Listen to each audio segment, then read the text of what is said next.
చేసి తిని గనుక ఏమయ్యాను? కనికరింపబడ్డాను. అంతే తప్ప హాని చేయడం తప్పు కాదు అనే కాన్సెప్ట్ కాదు అక్కడ. ఇప్పుడు నువ్వు ఎవరినో బూతులు తిడతావు అనుకో, కాసేపు నువ్వు తిట్టే బూతులు తప్పు అని మనస్సాక్షి చెప్తుందా చెప్పదా? నువ్వు క్రైస్తవుడివే కావక్కర్లేదు ఆ విషయం తెలుసుకోవడానికి. నువ్వు క్రైస్తవుడివే కావక్కర్లేదు, క్రైస్తవురాలివే కావక్కర్లేదు. కామన్ సెన్స్తో ఆలోచన చేయి. నేను పచ్చి బూతులు తిడుతున్నా, పలానా వ్యక్తిని తిడుతున్నా. ఇలా తిడుతున్నప్పుడు మనసు ఏమని చెప్తుంది అంటే, అరే ఎంత ఘోరంగా తిడుతున్నావు, ఇది తప్పు కదా అని మనసు అనిపిస్తుంది.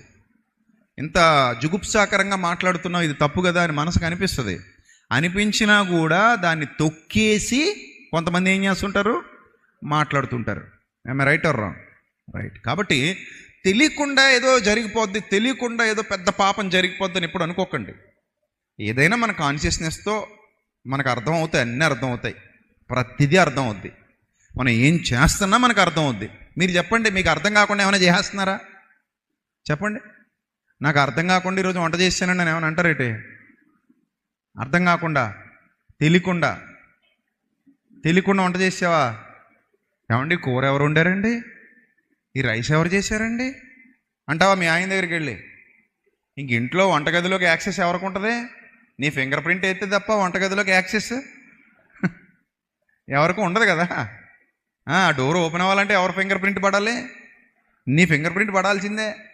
లేకపోతే ఆ లోపల ఎవరికేం తెలుసు? మీకు తెలుసా? ఏమండి తెలీదు కదా. చాలామందికి తెలీదు. ఎవరో అరా కొరా ఉంటారు కొంత తెలిసిన వాళ్ళు. మిగిలిన వాళ్ళు చాలామందికి ఆ గదిలోకి యాక్సెస్ ఉండదు.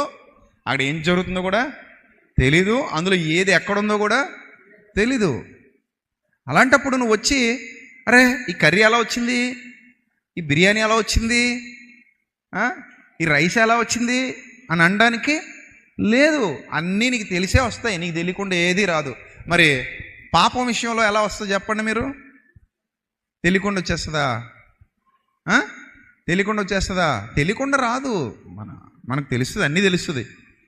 మనసు హెచ్చరికలు ఇస్తుంది, మనసు గద్దిస్తుంది. అందుకే నీ హృదయము గద్దింపుని ఎట్లు త్రోసివేసితో అంటాడు. నీ హృదయ గద్దింపుని ఎట్లు త్రోసివేసితివి అన్నీ తెలుస్తాయి మనకి. ఏం చేసినా తెలిసి చేస్తాం. తెలిసే ఏదైనా చేస్తాం, తెలియకుండా ఏది చెయ్యం. అర్థమైందా? సో తెలియకుండా చేసేది, తెలిసి చేసేది అనేదాన్ని విభాగించి మనం మాట్లాడడానికి అన్ని సందర్భాలు సూటబుల్ కావు. అర్థమైందా? ఇప్పుడు ఇక్కడ ఈ ఆహాబుకు అన్నీ తెలిసినా కూడా కావాలని బండబారిపోయిన హృదయంతో ఒళ్ళు కొవ్వెక్కి తప్పు చెయ్యాలన్న పూర్తి స్పృహతో, ఏ స్పృహ? సంపూర్ణమైన స్పృహతో కావాలని భార్యాభర్తలిద్దరు కలిసి తప్పు చేయటానికి ముందుకొచ్చారు. చేశారు, తప్పుల మీద తప్పులు చేశారు. చాలా ఘోరాలు, నేరాలు మూటగట్టుకున్నారు. వాళ్ళ పాపం పండేంత వరకు